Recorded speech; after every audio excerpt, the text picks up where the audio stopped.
Ser inteligente vai muito além de decorar números, datas, nomes ou afluentes do rio Amazonas. Afinal, o que é ser inteligente hoje?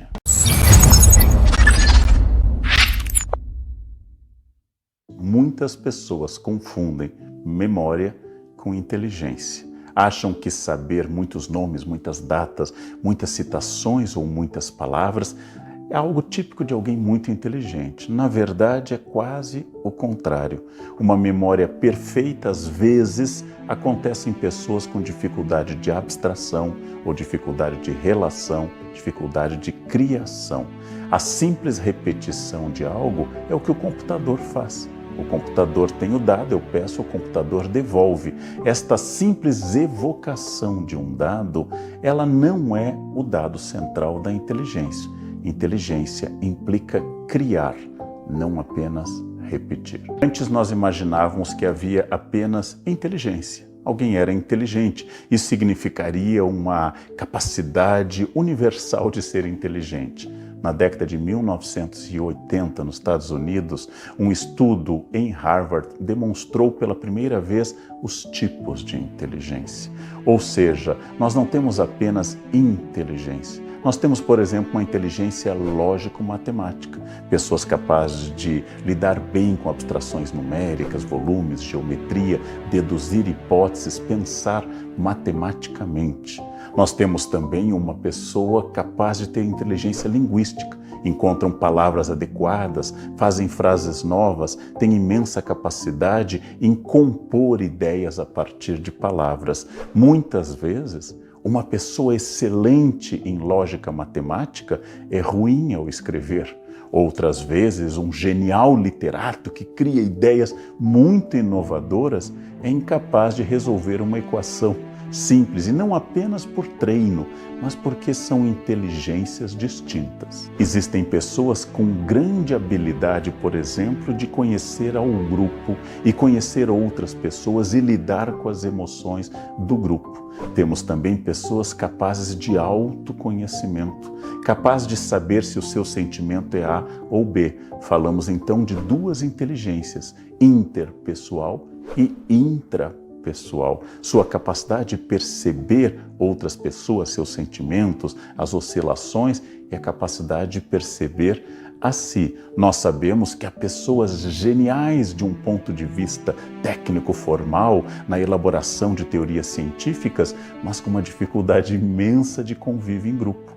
E outras que têm grande capacidade de conviver em um grupo, mas têm dificuldade com abstrações matemáticas ou, por exemplo, linguísticas. Existem pessoas com grande capacidade de perceber o próprio corpo ou perceber o espaço ao redor.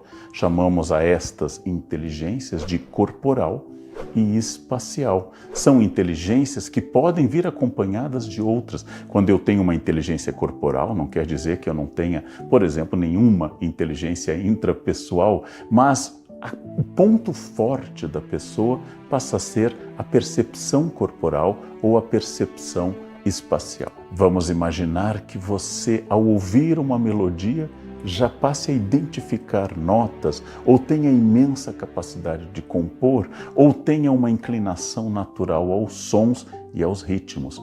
Trata-se, evidentemente, de uma inteligência musical.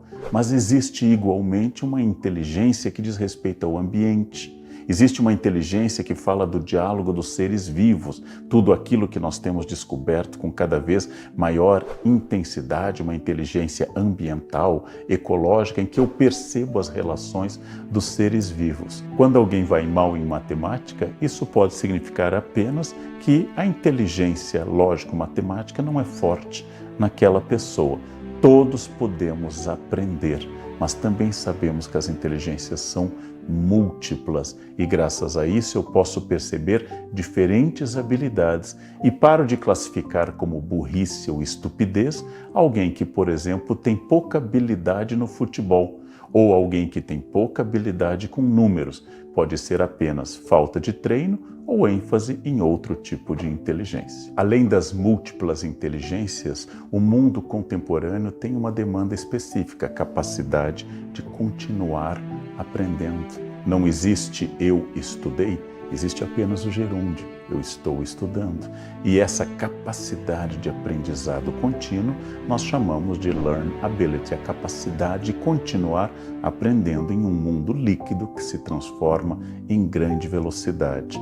Mas é preciso também pensar em um conceito ainda mais recente, learn agility, ou seja, a minha capacidade de me adaptar às mudanças e no tempo correto, com agilidade. A capacidade de eu perceber que um conhecimento perdeu sentido e agora eu tenho que partir para um novo paradigma, buscar novos dados e não ficar preso a dogmas passados e ultrapassados. Claro que não basta identificar a necessidade dessa agilidade no aprendizado. Eu tenho que ser desafiado, eu tenho que me submeter a situações que me tirem da minha zona de conforto.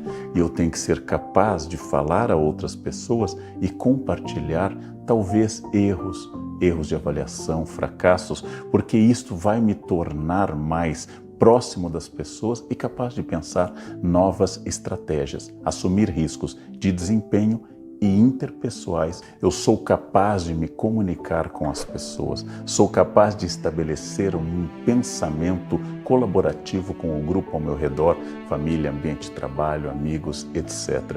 E sou capaz de experimentar novas ideias com essas pessoas, inclusive aberto ao fato de que tudo o que é novo aumenta a chance de erro. Se eu vou fazer uma receita nunca antes experimentada na minha cozinha, a chance de dar errada, a receita é muito maior do que aquela que eu testo toda semana, mas só assim eu vou me desafiando, me expandindo e vou conseguindo na comunicação com as pessoas e na ousadia de novas ideias práticas. Eu agi, eu li, eu pensei, eu empreendi, eu preciso agora pensar sobre isso, pensar com honestidade, com clareza, de forma direta, sem querer preservar o meu narciso. Isto faz parte do processo reflexivo e essa capacidade para ele é essencial nessa agilidade. Não procrastinar, a palavra que os americanos gostam muito, nós usamos um pouco menos. Não adiar o que é essencial, não deixar para amanhã, ter timing, não procrastinar, para que eu me adapte à velocidade do mundo. Tudo isso são habilidades que eu posso incentivar para que eu me torne uma pessoa mais ágil, mais veloz e possa me adaptar melhor e até dirigir melhor e com protagonismo minha existência nesse mundo absolutamente veloz e que privilegia pessoas protagonistas. Que o conceito de inteligência implica assumir a responsabilidade sobre si. Não são as pessoas, não é a empresa, não é a família que vai me tornar mais inteligente, que vão estimular a minha inteligência. Sou eu mesmo que me aproveito das informações, das situações e me torno protagonista responsável, ativo pelo meu crescimento, pela minha educação permanente.